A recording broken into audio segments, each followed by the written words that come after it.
What is going on, my fellow geeks, and welcome back to Raving Geeks. I do have a media recommendation. I love Lord of the Rings. Superheroes, movies, a little jack of all trades, I guess. So what makes me a geek? What is going on, my fellow geeks, and welcome back to Raving Geeks, the weekly pop culture podcast from Central Michigan Life, where we discuss all things geek culture, which is like high culture, but better. If this is your first time joining us, make sure you follow the CM Life Instagram and Twitter pages for updates on the podcast, and look for us wherever you find your podcasts, like YouTube, Spotify, Apple Podcasts, and on our website at www.cm-life.com. My name is Brendan Valentine, and I'm coming to you from Happy Harbor this week, and I would like to thank you all for joining me and my fellow co-hosts who will introduce themselves in a second with our question of the week. This week's question of the week is, who is your favorite sidekick? Oh. Ooh. So I'm gonna go back and be unorthodox. Hi Oh, everyone. quick, I'm who are Hope. you? I am Hope. That is what I was just about to do, Brendan. I'm Hope Gooderl. I'm coming to you from the DC Fandome. I'm not gonna choose like popular anything. My favorite sidekick is Zack Attack from Sky High. Although in the end he ends up not being a sidekick, but you know. Oh man, I was also gonna say something from Sky High. Hello, Isaac Hunter here. Pleasure to be here. Gosh, that's a good answer, Hope. Zach is fantastic. He glows. All right, I was gonna say the sidekick teacher guy. Yes. It was something boy. Like American Boy, I think, or something. Yeah, it was American Boy. 'Cause he's Yeah. the commander's sidekick. But I will do an unorthodox one and say my favorite sidekick is R2D2. Ooh, that's a good one. Ever since I was little, R2D2 was always my favorite character, or at least one of them, because I can always rely on him. You can't really ruin his character because he's just beeps and boops, but I mean, Force Awakens tried by having him not be in it. they tried. And you know what? He still came in clutch. He But- did come in clutch. Yep. Brendan? All right. Yes. Oh, so I had to think a lot about this one. Because my first instinct is, comic books.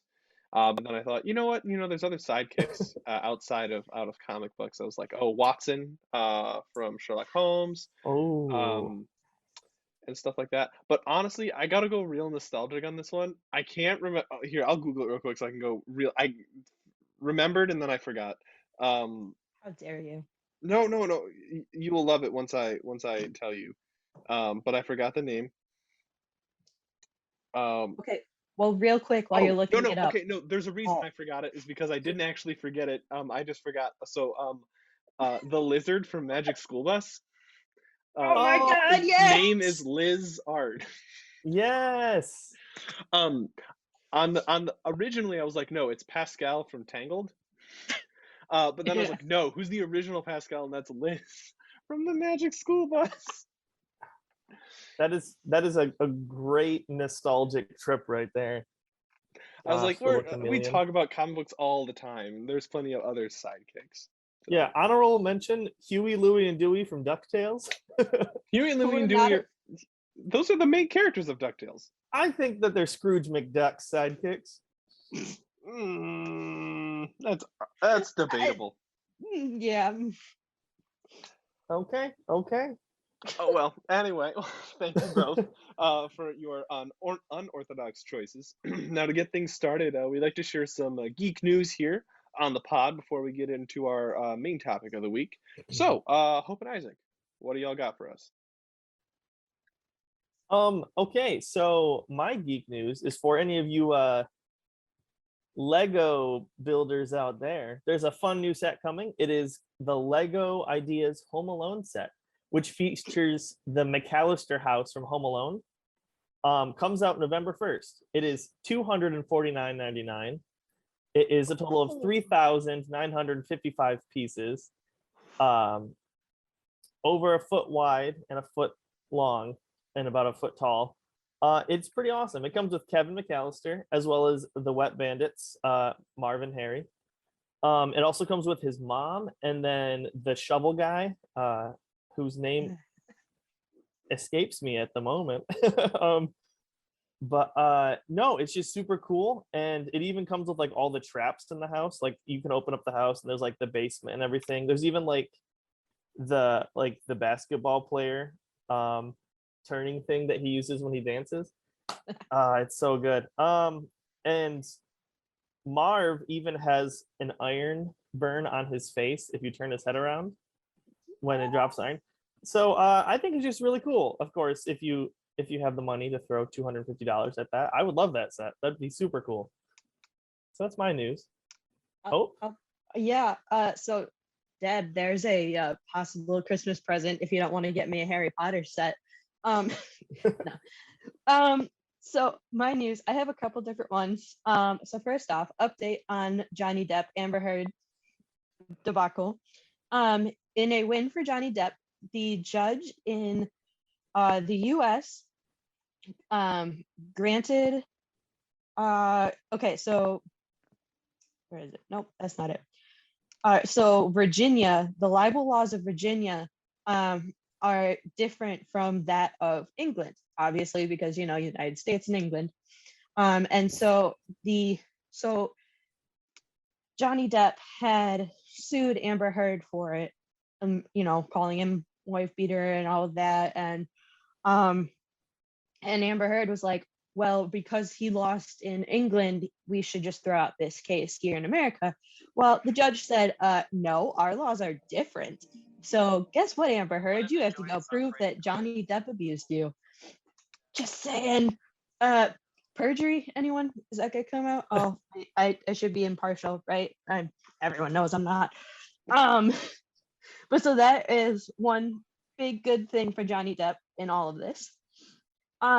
So the other thing is the chandelier for Phantom of the Opera rose for the first time in 586 days.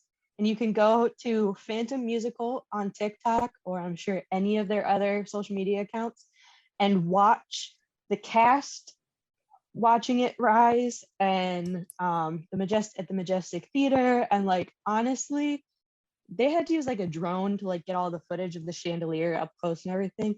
It was so like, to know that theater is coming back, even with COVID and everything, like to know that the things that we love are slowly coming back and finding ways to do it smart and, in a way that hopefully people don't get it, like makes me so happy. And just watching the chandelier like rise is freaking awesome. Oh yeah. And then my last bit of news, which is probably a little bit late. I don't know how many people pay attention to him though. Cillian Murphy is cast in the next Christopher Nolan film Oppenheimer. And this will be Murphy's fourth project with Christopher Nolan. So all you Peaky Blinders fans out there, you get to see him in a new movie too. I love Cillian Murphy. I actually just watched a video yesterday about, it was like he goes over his like most well-known roles, and I think that's crazy because I didn't know that he was doing another Nolan thing. But like when Nolan, like when he like auditioned for Nolan, like he had never met Christopher Nolan before. He barely knew his work, and Nolan barely knew his. And then like all of a sudden he's become like a regular on all his movies, which is pretty cool. Yeah, I mean, if you think like it could be something like Christopher Jackson and Lin-Manuel Miranda, where Lin-Manuel Miranda promised Christopher Jackson a role, even if it was just a small one, in anything that he made that was turned into some sort of production, whether it was Christopher musical. Jackson plays Washington, right? Yes. Correct. Okay. Yes.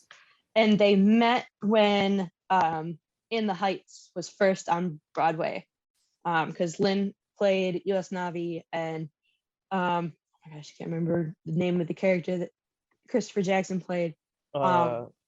Is it Donnie? I think so. It was the one of the radio station. Yeah. And like falls in love with the girl from, But in the movie, Christopher Jackson is the ice cream truck owner, and Lin-Manuel is the like shaved ice snow shaved cone. ice. Yeah. So I And think he that's- plays Moana's dad's singing voice in Moana. that's true. Yeah. I'll always pull that bit of information out. All right, Brendan, give us your news. Yeah, I've got some significant MCU news this week. First of all, Eternals is being spoiled like crazy on the internet, so be careful out there. There will be no major spoilers on this podcast for a movie that has not yet been released. However, it was announced at the premiere that Harry Styles, I will not say as which character because I did not let that information revealed to me and it was revealed, but sorry. will be no, it's not your fault. I will figure it out anyway. For those of you who aren't in our group chat, Hope texted the information to us before I had the chance to go no spoilers. So I was like, That's oh, okay. on you. So you It is didn't on say me. no spoilers in time. Exactly. Well, I didn't. You texted out of the blue. We weren't in the middle of a conversation. But anyway, Harry Styles will be making an appearance in the end credit scene of Eternals. So keep an eye out for that. As a very interesting character that I was not anticipating being introduced in this movie at all. Maybe hinted at by name, but I didn't think they'd cast them.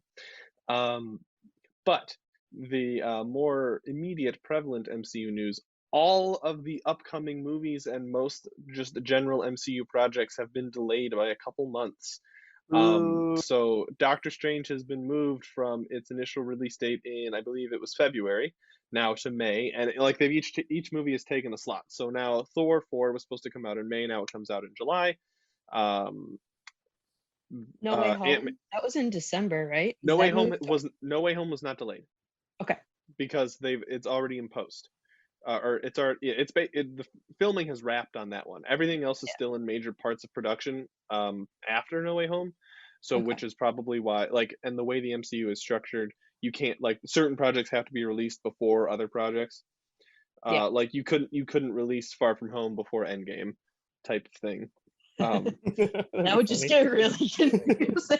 You're like, wait, did I miss a lot? What happened yeah, to Tony so- Stark? They already restructured the order of how some things that were supposed to come out. I believe so Black Widow was supposed to be the first thing that came out, and I think we were supposed to get Shang-Chi and Eternals before we got any of the TV shows. I think so. Originally. And then we would have gotten Loki before WandaVision. And then, or no, we would have gotten Falcon and the Winter Soldier, Loki, WandaVision. But then WandaVision's was far enough along and they could do a lot during COVID that they were able to push that up and there weren't any major spoilers because of what they had to cut. But And same things Loki, happened. We didn't get the full season of it because of COVID, but Yes, about a whole episode was cut from that too, and that's why the whole last episode is mostly a conversation between Tom Hiddleston and Jonathan Majors, instead of something a little more in depth as to who He Who Remains is. Because they just weren't able to do that, which is fine. Marvel putting out as much as they have in this year after taking a year off has been very impressive. So I'm not upset about the delay in the MCU movies, because to me that's them saying we weren't able to do this to the extent we wanted to do it.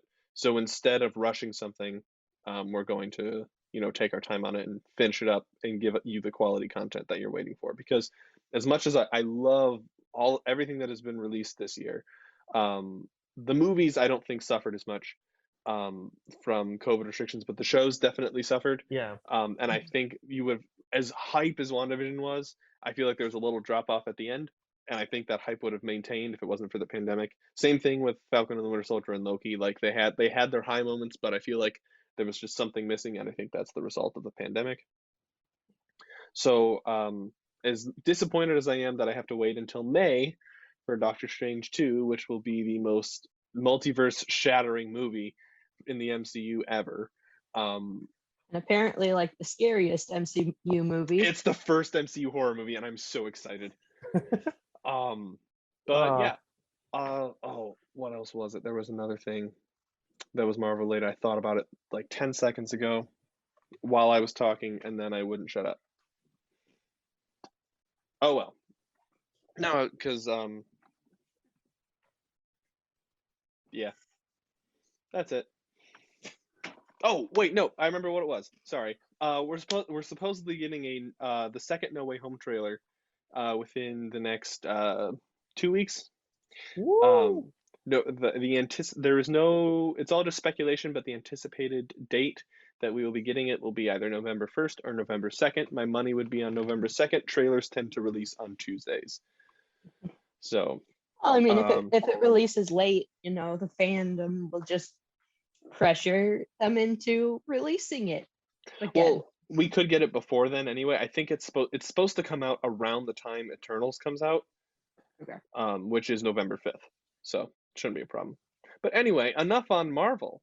For those of you who are not aware, this past weekend, which will be 2 weekends ago at the time of this podcast being released, we love time delay. We should just live stream all the podcasts, unedited, raw. No, Get to see no, how that would be chaotic we bad. actually are.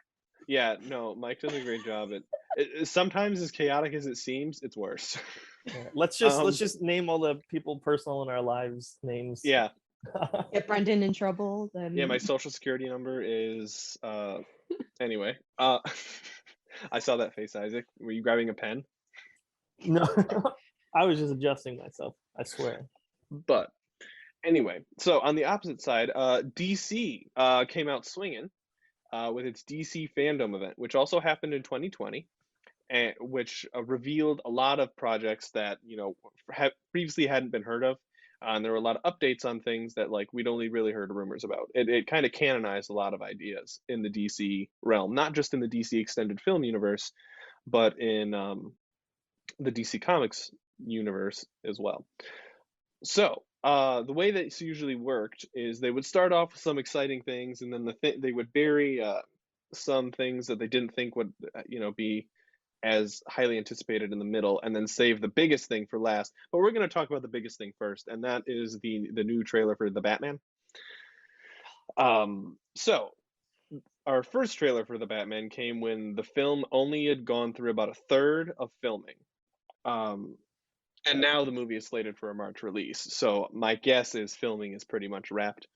They might have to do some reshots later, but this trailer, I'm going to save my opinion. What did you all think of the trailer? Because we got our first one at last year's DC Fandom, and we had to wait another year for this one. So was it worth the wait? I think yes. I also think that this is going to be the darkest Batman that I've seen. I don't know y'all's levels of Batman viewing. And also it'll be interesting because after it came out, there were things that was this Batman is also going to be the most psychotic. And I was like, that's interesting. And I could see Robert Pattinson doing that really well. And I'm really excited for Robert Pattinson to play Batman and Bruce Wayne. And seeing also the hints as to who some of the villains are in the movie, I was like, oh, this is going to be intense. You're not going to want to look away from the screen, even if you're watching it at home, just because you will look away and you'll miss something. So yeah, I'm excited. Yeah. I also am very excited. I love Batman. The Riddler, fun fact, is my favorite Batman villain. Although this take on the Riddler is not the version that is my favorite Batman villain, but I am still very excited to see this almost Zodiac killer-esque take on it. Plus, oh gosh, why can't I think of the guy that's playing him's name? The Riddler? Yeah, Paul Dano. Yes. I love Paul Dano. Little Miss Sunshine, Swiss Army Man.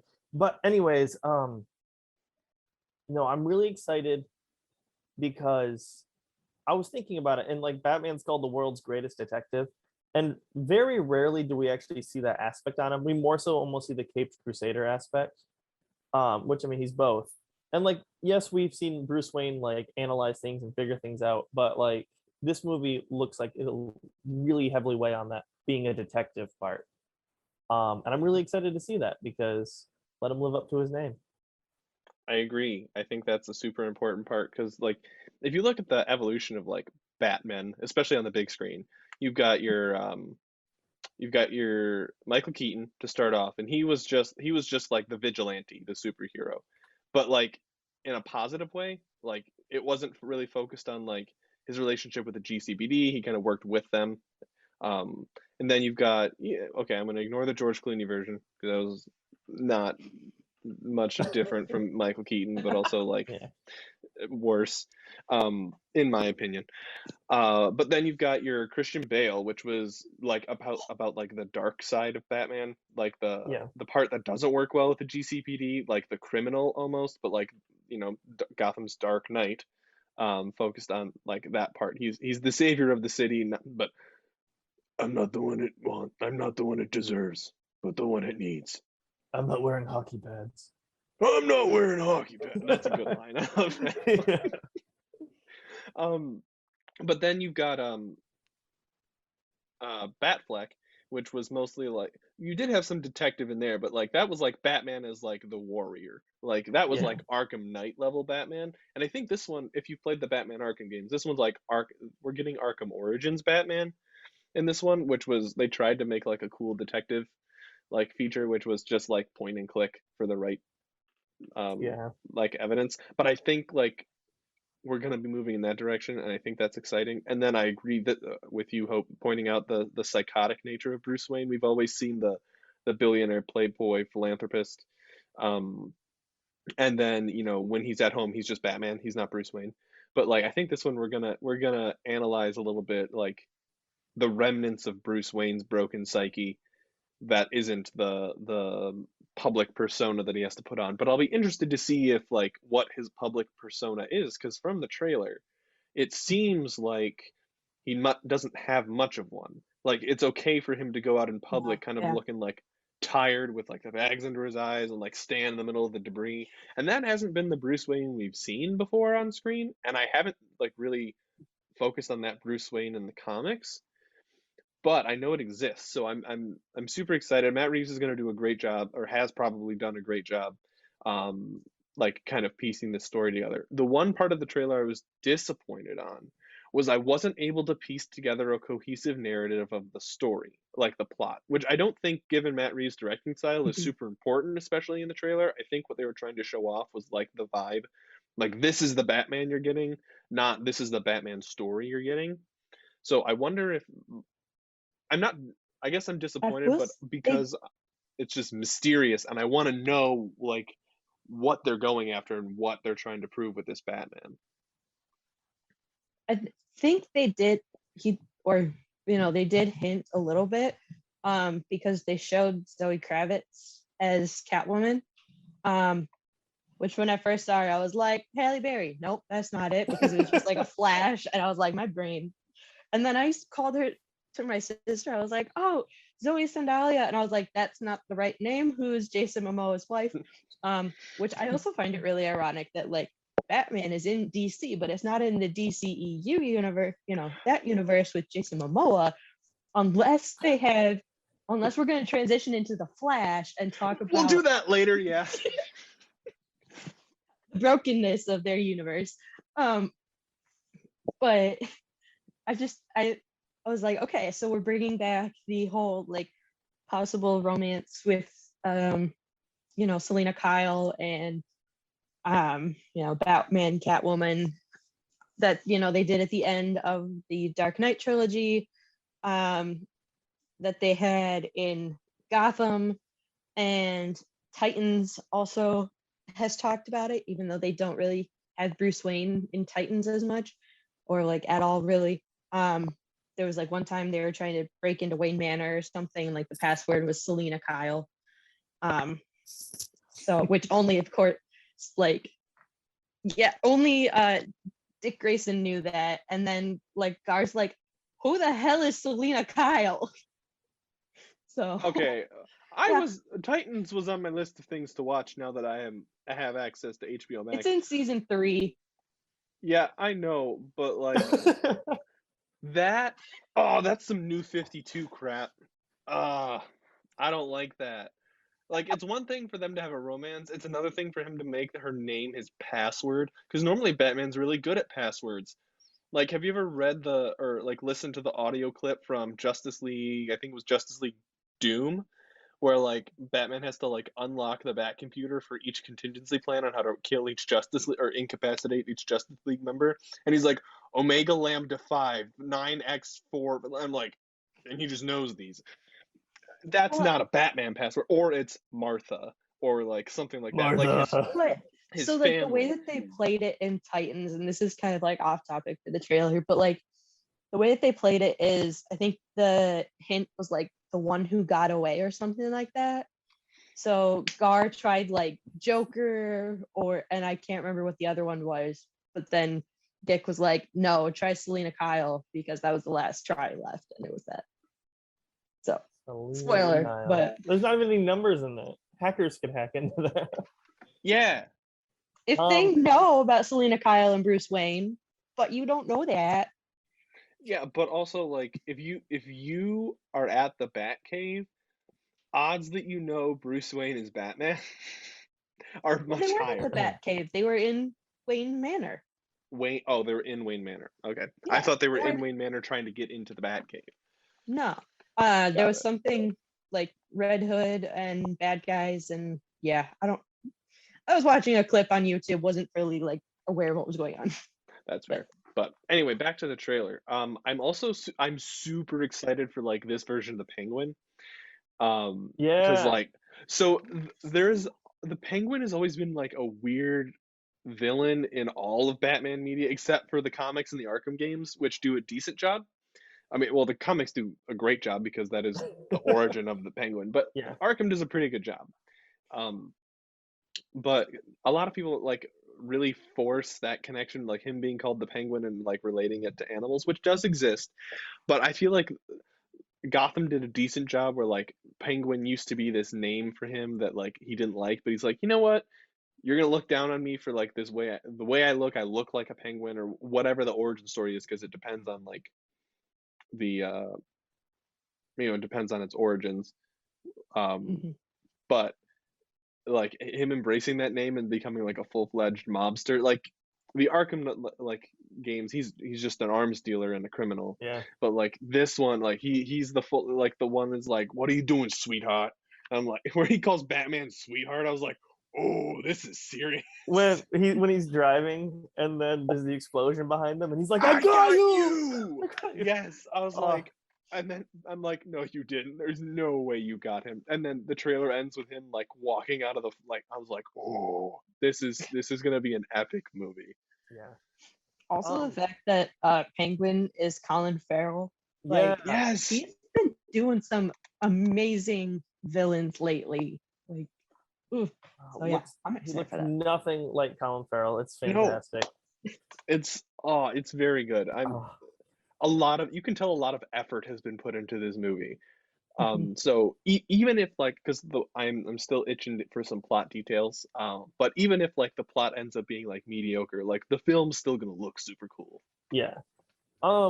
So my theory on what the plot's about, I do think it's gonna have to do with, obviously, I think it's gonna have to do with corruption in the city, but not like criminal corruption. I mean like corruption in like the hierarchy of the city, like the political figures, the police probably. I think it's gonna be like that take on it. Do you want the IMDb plot? I don't It's want like a sentence.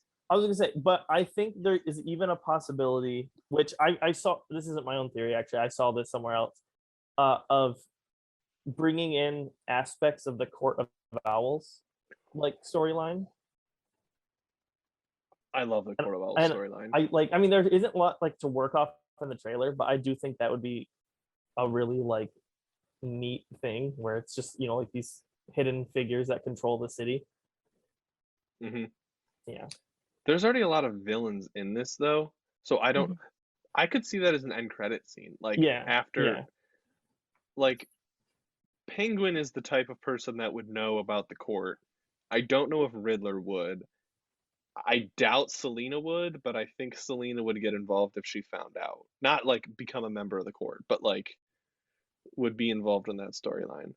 So that and the type of city that Gotham is being written as, because like Yeah, like an important part of like the Batman comics is Gotham City is a character in and of itself. Like, and in some iterations, Gotham City is just, hurting and needs, needs like some cough medicine, proverbial cough medicine Cough to like medicine. help fight off, the bacteria. But then other iterations, it's like this rotted, corrupt, it's beyond saving almost. So, and this one seems like that beyond saving, which is Yeah. the type of city that the court would have a pretty solid grasp on. So, anyway, the Batman was not the only thing that was brought up. We can transition now into the little teaser we got for the Flash movie, which gives us two other iterations of Batman. Highlighted physically is Michael Keaton's Batman, and then this is using Ezra Miller's Flash, so we still have Batfleck in there. So the movie seems to be, and all the rumors have pointed to it centering around the idea of Flashpoint. And ever since the Snyder Cut, we have gotten evidence that the Flash can travel in time and change the timeline. Sorry, that was a major spoiler for the Snyder Cut. But I guess I didn't reveal certain details of why that happened, so we'll just stay quiet. But anyway, the movie probably involves time travel in parallel universes, which is how we're getting Michael Keaton's Batman alongside Ben Affleck's Batman. Plus the two other Flashes at the end of the trailer that were behind Ezra Miller. Well, one's Flash, and then one is Supergirl, I think, or Superwoman. Was it Supergirl? Yeah. I thought they were both had the Flash symbol on them. No, the ones the oh gosh. Are you looking at the boots? No, because the boots are what looks like Michael Keaton's Batman suit being repainted to look like the Flash. But I'm talking about oh, why can't I think of it? Well, I mean, I've got the trailer pulled up right here, so I can just find it real quick. It was like right at the end. Like there was a brief. Oh, it's Sasha Cal as the new Supergirl, and she's she's like got short dark hair, which is like why it kind of Mm-hmm. It's not Melissa Benoist's Supergirl. No, that we're used to seeing. So, and then the main thing about this one, the reason this wasn't a full-fledged trailer, this was kind of just a teaser, but it is the movie's in production, like it's coming out. We're not, unless they like get to the point where they finish filming and are like, let's scrap it. But the one thing that we didn't see in this trailer that I was really hoping for was a glimpse of the Reverse Flash, who is one of my favorite villains of all time. Yeah. See, I wasn't sure if like that was him when he was there was like the Flash figure that was standing outside of the Allen house before like Allen's with mom. the high tech suit, the one that looks like it's in the Justice suit. And it was like that's what like, I thought at first, but then we got we got to see the high tech suit that Flash wears later, like one that's definitely showing that this is post Justice League. Yeah. But because I was also thinking like, because Ezra Miller's Flash has been on Grant Gustin's Flash TV show, like he guest starred in that, which after the episode aired, Grant Gustin was like, guys, I've been trying not to spoil this. And it was so funny to like watch him just like throw everything. I would be like, I was so excited for this, and like it was so hard not to like let it slip or tell you. But so like the scene of whichever Flash, whether it's Reverse Flash or high tech suit Ezra Miller Flash, I was like, that is very reminiscent of like when Barry on Grant Gustin on the TV show goes back in time to try and save his mom, shows up at her house, and I was like, well, the Flashpoint comic is full of like images like that are super iconic, that because the Flashpoint little DC history lesson, the Flashpoint comic basically reset the entire DC universe at one point, the same way Crisis on Infinite Earths did. And in the DC animated universe, they also started off with the Flashpoint paradox, which like reset all the animated movies, and then ended like the last movie in like that saga of DC animated movies, which spoiler alert, kind of ends with the Justice League losing. Like, Darkseid won, killed most of the League, and then they do get revenge on him. But then there's like 10 League members left, and they're all partially incapacitated. None of them are at full power. And then they're like, all right, Flash, another Flashpoint to try and prevent this, and that's how the movie ends. So like, there's the Flashpoint story, which might be a little overdone at this point because the TV show used it. They had the animated movie, and this was one of the most like popular, important comics of the past decade. It's been more than a decade since Flashpoint now, actually. Yeah, it's been a while. But like in the modern era of comics, Flashpoint has been super important. So images like that are definitely like going to pop up again and again, and it's going to be. I hope it's not the same story, but I hope that we're definitely getting that basic storyline of Flash goes back in time to save his mom, change the past, causes bigger problems. So yeah, I mean, and that brings up the possibility of Reverse Flash. Brings up, you know, like, what if the second Ezra Miller is possibly evil or is Reverse Flash? I mean, they're different characters, but there's a chance that he could perhaps look the same. well, that's how it was in the comics. The first time like Eobard Thawne really showed up was this was after Crisis on Infinite Earths, where Barry Allen. Well, I guess this isn't the first time we've ever seen the Reverse Flash, but like the backstory of Eobard Thawne starts with after Crisis on Infinite Earths, where Wally West is the Flash, and Barry Allen is gone. Like Eobard Thawne comes back like as Barry Allen. It says, "I'm Barry Allen," and like it impersonates the Flash, and then they eventually figure it out, and that's the backstory of Eobard Thawne. So that's definitely plausible. There's, you know, what's the legal term? Precedence for it. So that would it wouldn't be too shocking, but also at the same time, if it wouldn't be too shocking, why would they do it? Yeah. So that's Michael Keaton is actually Reverse Flash. I wouldn't hate that either. Like that'd be pretty funny. Like, but if you ever watched the animated Flashpoint movie, the Flash loses his Speed Force powers after he starts Flashpoint and has to get them back, and that universe's Batman helps him. So that could be where he's coming from. He's like, oh, I messed up. I need Batman's help. But then in that process, like he gets the Speed Force back, but he can't travel in time because the Reverse Flash is sapping his Speed Force powers. And in order to stop the impending apocalypse that Flashpoint causes, he needs to beat the Reverse Flash. Spoiler alert, skip ahead about 10 to 15 seconds. And then Flash is not the one that beats Reverse Flash. Batman is by shooting him in the head.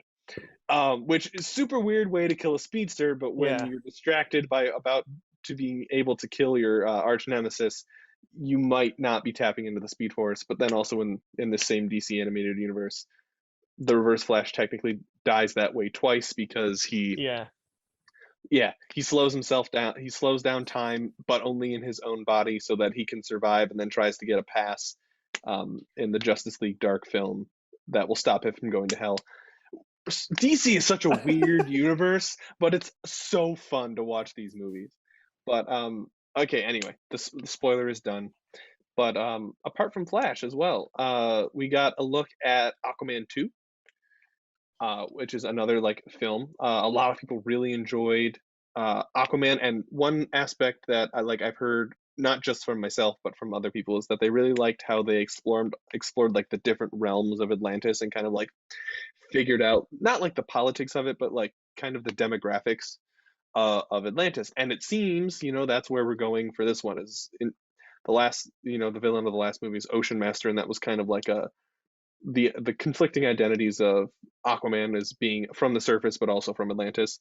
So this one might be like an internal Atlantean conflict, which would be really interesting to explore. Yeah. I gotta be honest, that trailer I didn't watch. Okay. But my one comment is that I still think I like his orange suit at the end of the first Aquaman movie more than I like this new one of his. That's fair. I like the comic accurate stuff, especially when they make comic book stuff that looks stupid even in comic books look cool in person. I really like that. See, I like the black one because it's like, I don't know, maybe it's just because female Jason Momoa Black highlights nicely. But I also didn't fully watch the trailer. Like I watched a bit, but like my distaste for Amber Heard is making it really difficult for me to actually like enjoy Aquaman. Especially after hearing things that happened on set, like that she poked him, but not like the nice poke. It's kind of a harsher poke him in the eye with a prop that was not the right prop to be stabbing him in the eye with. But like also just knowing that hearing the interviews that Jason Momoa has, like his last one on Ellen DeGeneres, he was like, guys, look, I'm getting old. Okay. I'm an old dude. Like I'm getting injuries because I'm trying to put too much into it and I'm old. So like, I don't know. I'm excited and also a little bit not because I don't want to support Amber Heard in any way, shape, or form. But I'm excited for Jason Momoa because like he's one of those actors that like, you know, you like them in other stuff, but then they hit one particular role and you're like, no, this is like your role, that you fit this like perfectly. Not everybody agrees, but for me, he's like the person that fits the Arthur Curry Aquaman mold very well. I also like because like typically in like at least in animated shows and things like that, people have portrayed Aquaman as like super white and Jason Yeah. Momoa as a Pacific Islander. I think makes more sense for the character, seeing as like if Yes. Atlanteans were going to blend in, they'd most likely blend in with people that live on islands. Yeah. Like that just seems to make more sense. Or like I know like he also has been in like the what's the is the show called Vikings? Oh, no, No, wait, he no, was in not Lord of the Rings. Game of Thrones. Well, he was in He Game was of Thrones, but he was also wasn't he in a new one lately? Yeah, the one with Dave He's Bautista. Yeah. he's in Dune. He is also Uh, in Dune.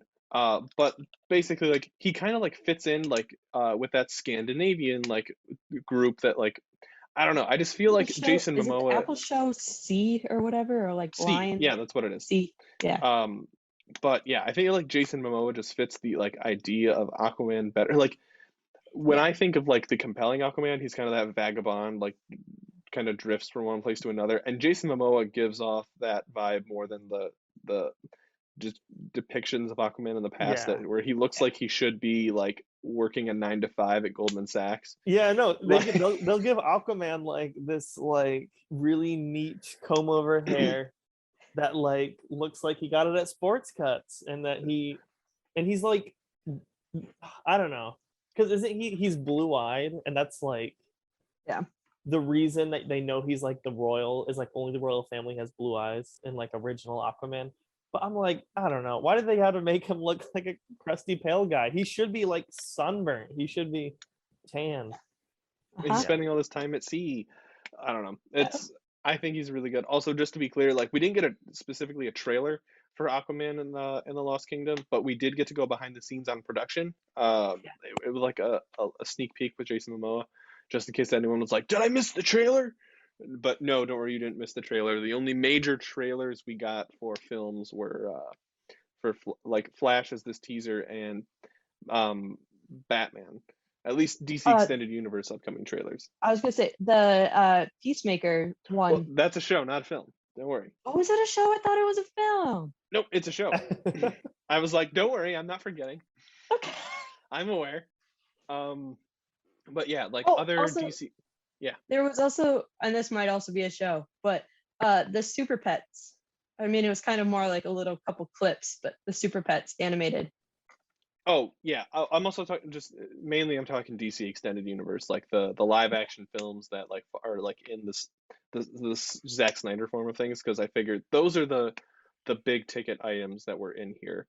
But then also other like Snyderverse, we did get a clip of Black Adam. That is what I forgot. With Dwayne the Rock Yeah, Johnson, we which I'm did. so excited for. Also, Because we got to hear Pierce Shazam Brosnan 2, talking. Fury of the Gods. We did not get a trailer, did we? I thought We we got did. I thought we got a new trailer. Well, I can double check. I thought it was like a 10-second clip. I guess I should have come to this more prepared, but like I was not thinking we were going to talk about any movies besides Batman in super in depth, so I didn't review those. I reviewed the trailers for all the games, um, as I'm super excited for those. Those I skipped over. Sorry. Oh no, that's what I'm most excited for. Shazam: Theory of the Gods. No, it was just another behind the scenes thing. We got like the really quick thing because it doesn't come out until 2023, so they're not going to reveal a trailer Oh, yet. that's fair. So yeah, we got to go behind the scenes. We got to see some special effects and like some really quick clips. And some costumes, yeah. Yeah, which we get an updated Shazam costume, which looks really cool. And I'm excited for that movie, but because it's a little more distant, like we're getting Black Adam this year, so Black Adam and the Batman. So very excited for those.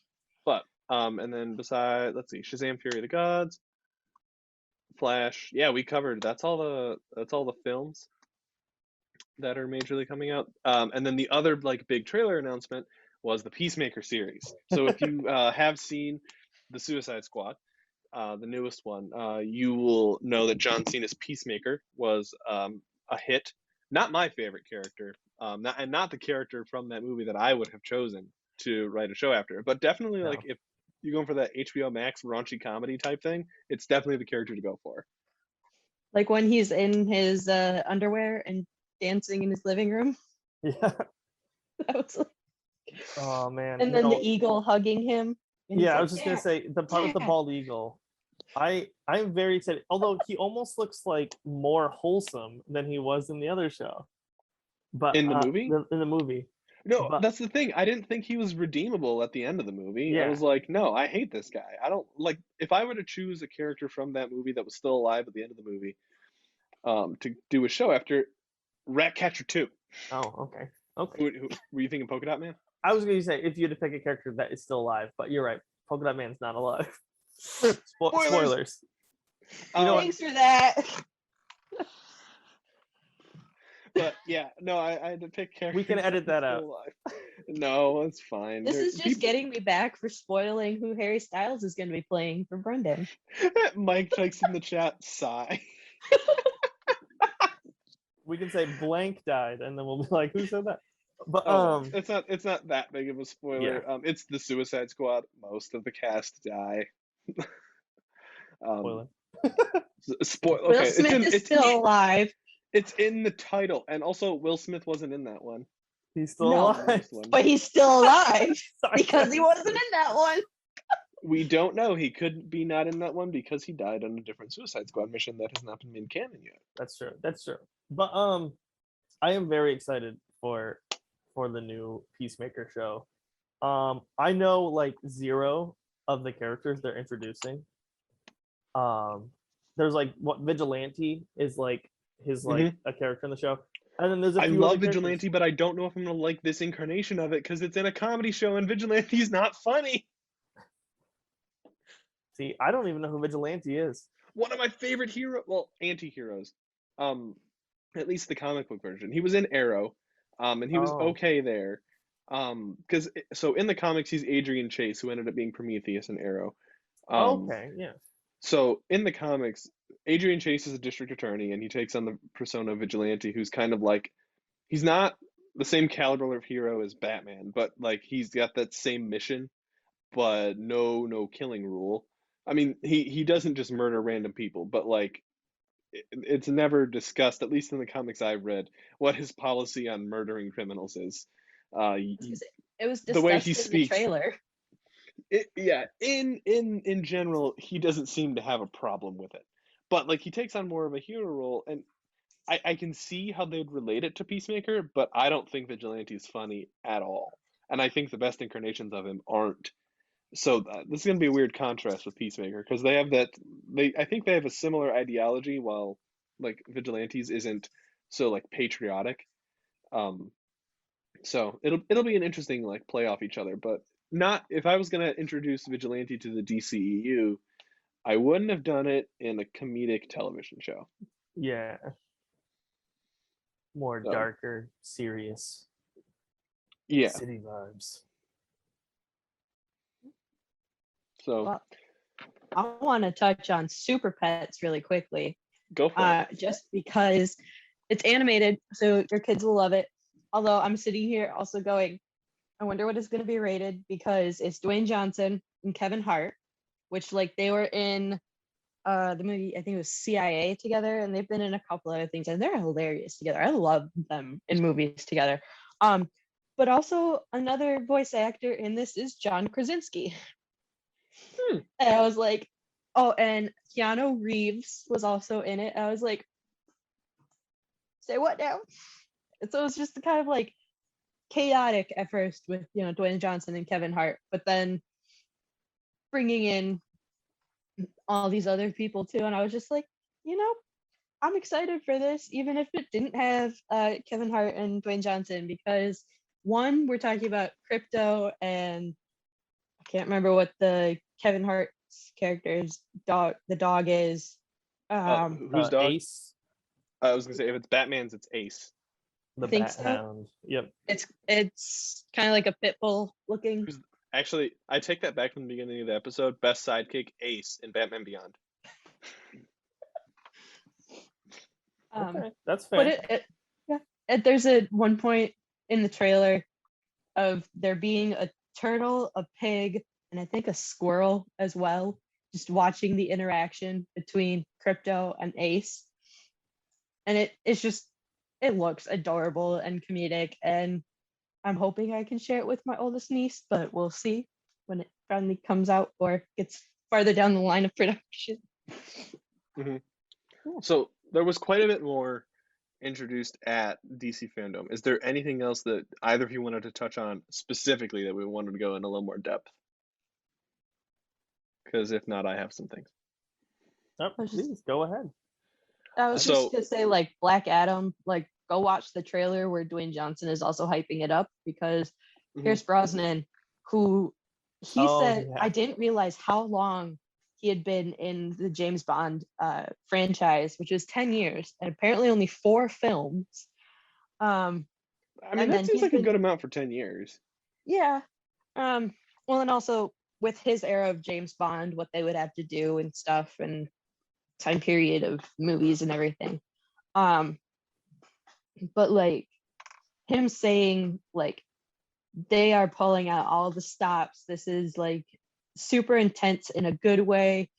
Dwayne Johnson was made for this role, and I was just like, okay, I see you, Pierce Brosnan.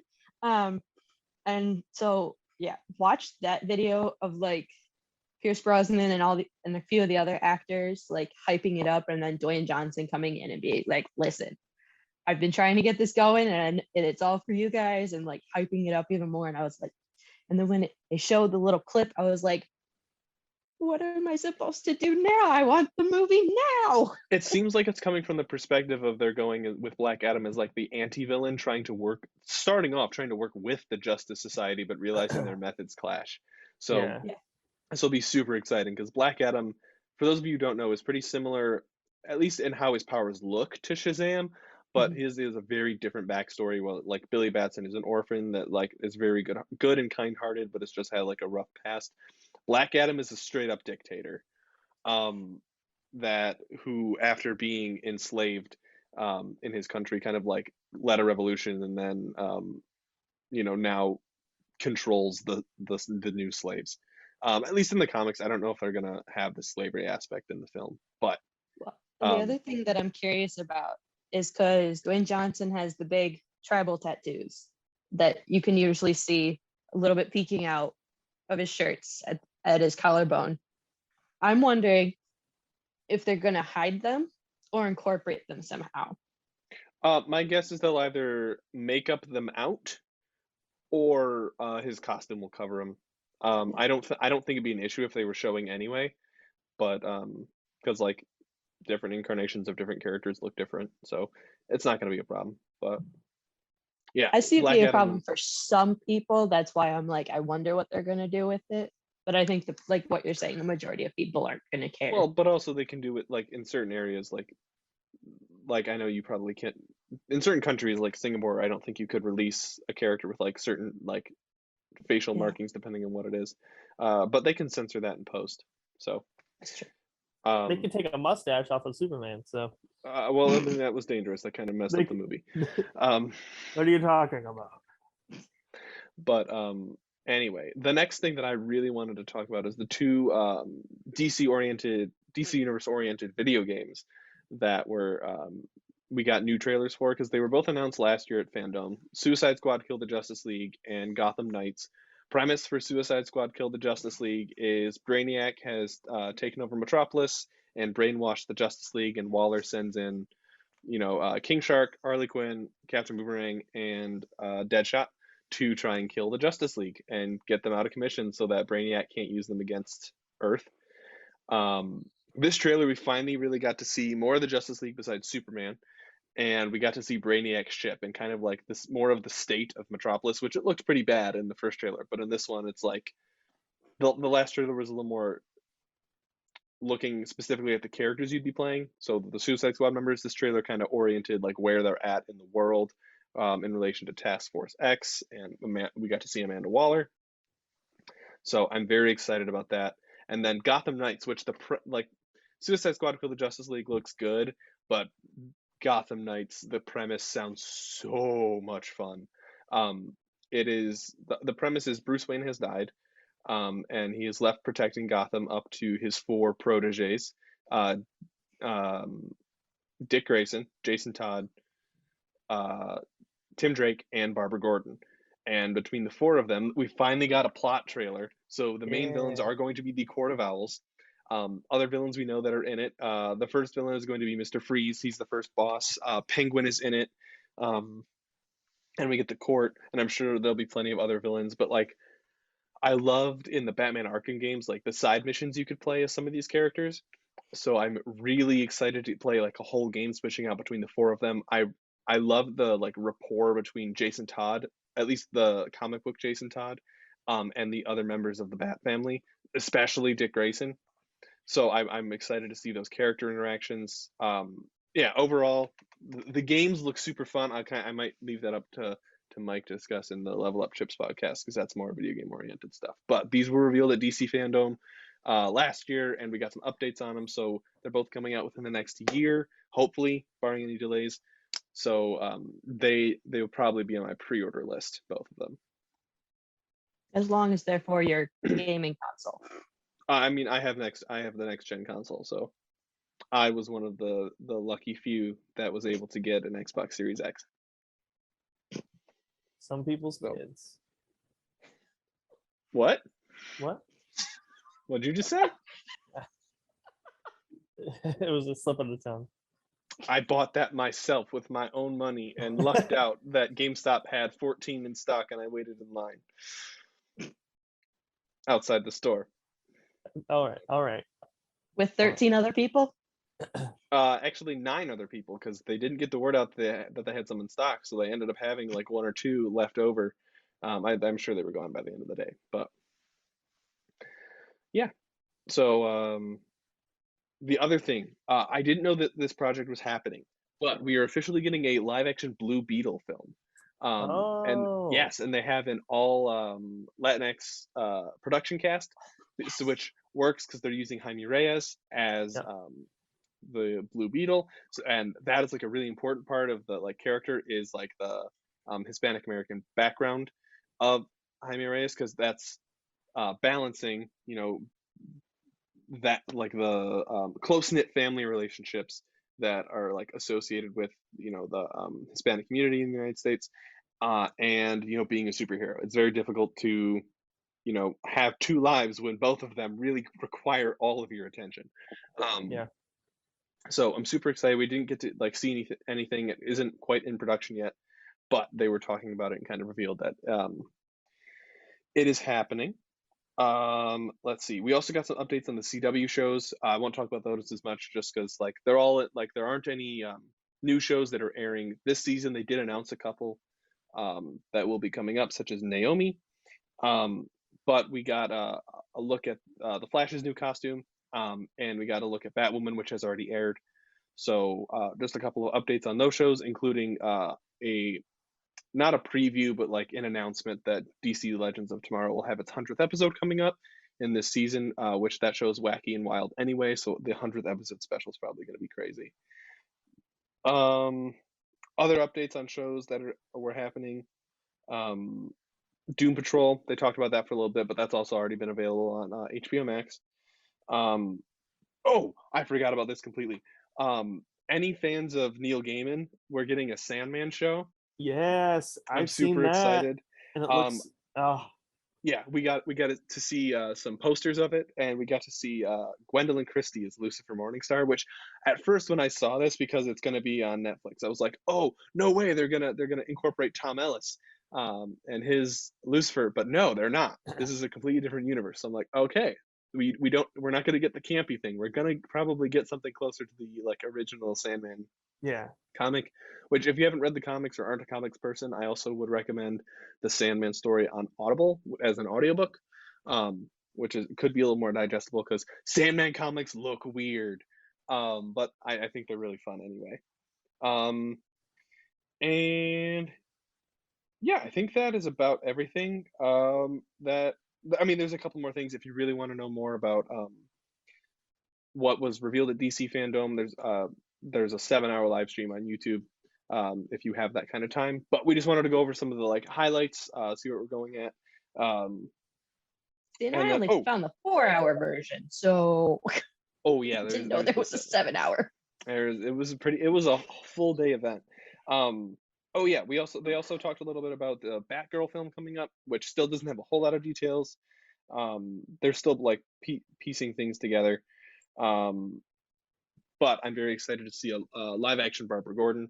I'm really curious as to whether it's going to tie into Batfleck or Robert Pattinson. I coining that's me. Once that becomes a Twitter trend, that was me. I started that, Robert Pattinson. I love that. Thanks. You gotta re-download TikTok, get it going viral. I do have to re-download TikTok, but I'm almost done with my 60-page paper currently. It will probably be closer to 70 pages by the time I'm done with it. Woo! But then yeah. Oh, and the last thing, they just more of a PR thing is they are changing the slogan of Superman. Instead of for a long time it's been Truth, Justice, and the American Way. And now it is Truth, Justice, and a Better Tomorrow, which I feel works.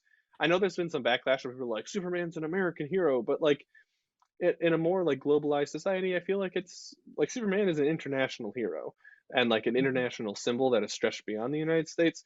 And while it does seem like, I think a lot of like people that are critical of it are like, it seems really general and generic. So does Superman. Like Superman, known as the Blue Boy Scout in the current era,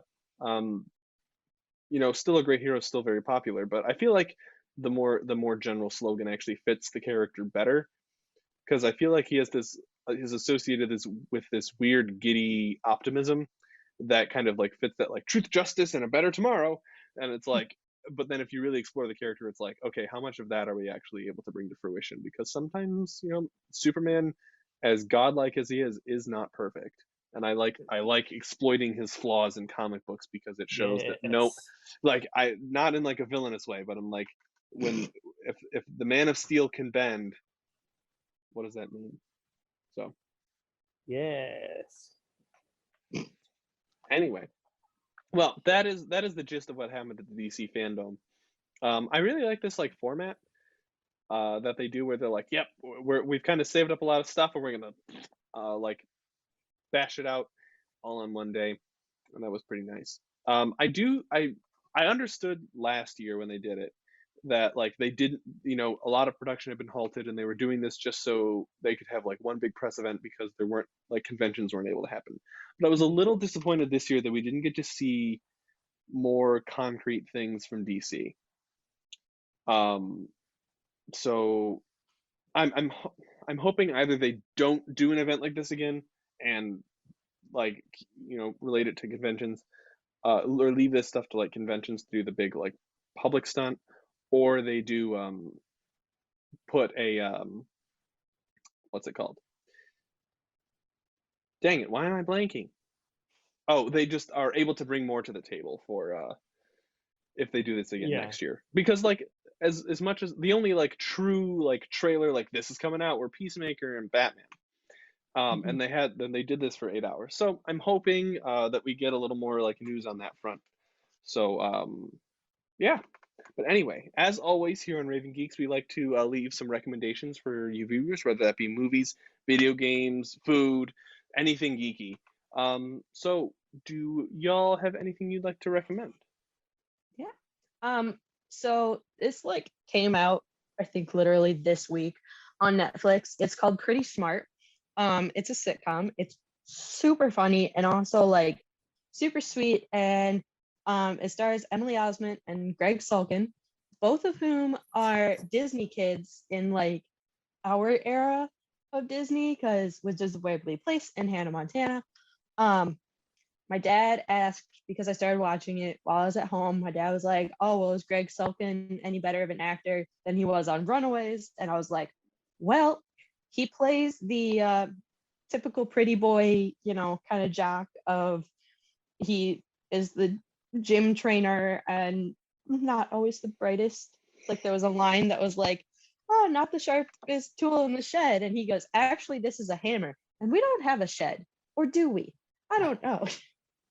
But it's cute. I love it.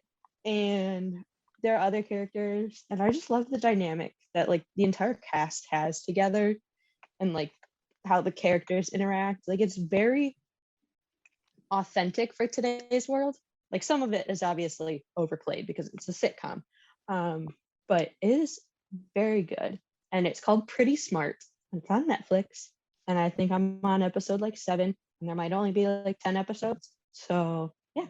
And it goes by really fast. The episodes are quick. So yeah. Yeah, okay. I have 2 recommendations. The first one is a book, which is just that I'm currently reading Neverwhere by Neil Gaiman, and so far, it is really good. It's basically about another world that's within London's underground. And then my second recommendation is Holy Musical Batman, the musical that is made by Team Star Kid, who also made like a Harry Potter musical, of where Darren Criss kind of got his start. Unfortunately, he is not in Holy Musical Batman, but all of his acting friends are. It is really good.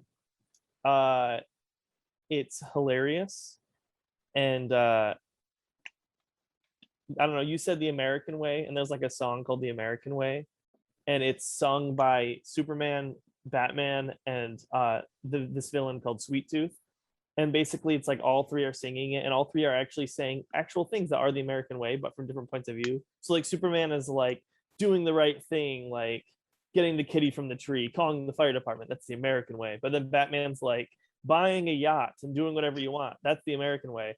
And then Sweet Tooth is like blowing up the heads of your enemies. That's the American way. And you're kind of like, yes, it is. So it's a really good musical. I recommend it. Yeah. Brendan, any recommendations? So mine is I'm gonna like kind of give half a recommendation, and I want to follow up on it next week, just because I wasn't able to actually watch it this week. But first things first, I highly recommend Brooklyn Nine-Nine if you haven't watched it. The final season came out. It's on Hulu.